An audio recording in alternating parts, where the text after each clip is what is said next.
তৃণমূলে কি বাড়ছে অস্বস্তি? দলীয় পদ হারানোর পর একের পর এক ইঙ্গিতপূর্ণ পদক্ষেপে জল্পনার কেন্দ্রে বারাসাতের সাংসদ কাকলি ঘোষ দস্তিদার।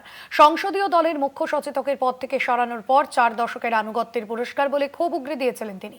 তারপর জেলা সভাপতির পদ থেকে ইস্তফা দেন আর এবার মুখ্যমন্ত্রী শুভেন্দু অধিকারীর প্রশাসনিক বৈঠকে কাকলির উপস্থিতি ঘিরে নতুন রাজনৈতিক জল্পনা। কল্যাণীর প্রশাসনিক বৈঠকে শুধু কাকলি নন, হাজির ছিলেন উত্তর 24 পরগনার একাধিক তৃণমূল বিধায়কও।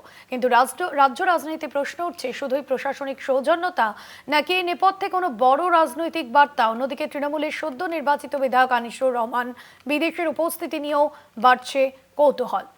স্বরূপনগরের বিধায়ক তৃণমূলের বিনা মণ্ডলে এসেছেন বৈঠকে। হারোয়ার বিধায়ক মোহাম্মদ আব্দুল মাতিনও রয়েছেন সেখানে।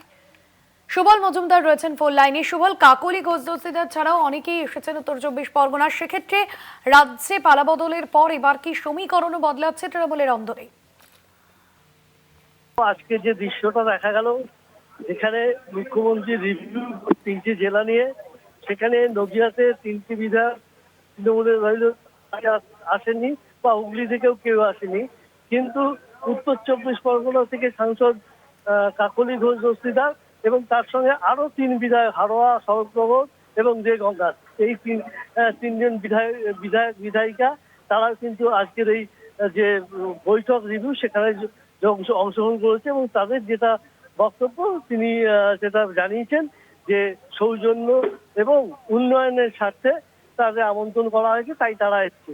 কিন্তু এই প্রথম দেখা গেল 15 বছরে কিন্তু একেবারে পশ্চিমবঙ্গের অন্তত সৌজন্যের ছবি।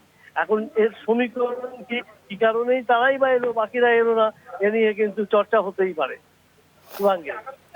একদমই ধন্যবাদ সুবল, আমি তোমার সঙ্গে ছিলাম ভাস্বতী। শুভেন্দুর বৈঠকে কাকলি ঘোষ দস্তিদার, মুখ্যমন্ত্রীর বৈঠকে তৃণমূল সাংসদ থেকে বিধায়করা।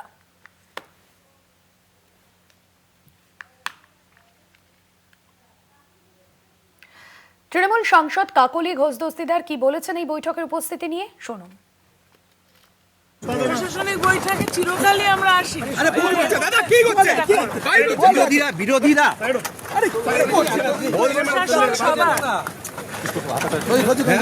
প্রশাসনটা সবার, কোনো দলীয় কর্মসূচি নয়।